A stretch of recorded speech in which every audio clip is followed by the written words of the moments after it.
So today's topic is principles of testing. According to the ISTQB, there are total 7 principles of testing.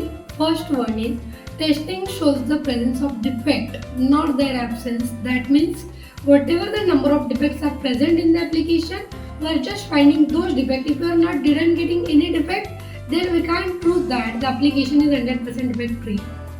So second principle is the early testing saves time and money. So when we can start the testing activity actually as soon as possible or from the beginning of the project.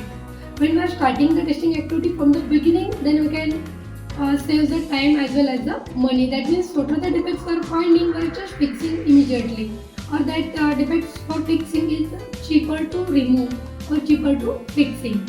Okay. So next principle is exhaustive testing is impossible. That means all the combination of input and output is impossible. That means when we are going to perform the testing activity, we are not able to perform each and every operations. Like one-to-one combination, and then we can perform the testing activity, then we can check the functionality. It's very difficult or it's a time consuming. So best way we can perform the testing activity based on their priorities and based on their risk. Okay.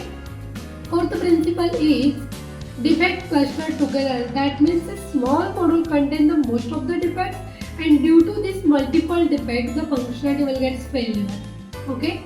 So next principle is pesticide paradox. In the pesticide paradox, we can execute the same test case again and again, but we didn't get any new defects. Okay. So we need to improve that. We need to change the logic. We need to change the test scenario, test cases. That means there is a probability you will get some hidden defects.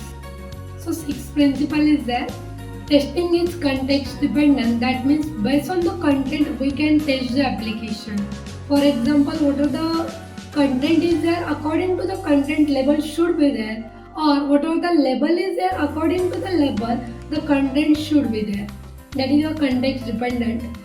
What is absence of error policy? That means we are just finding defect and fixing. Finding and fixing is not our objectives.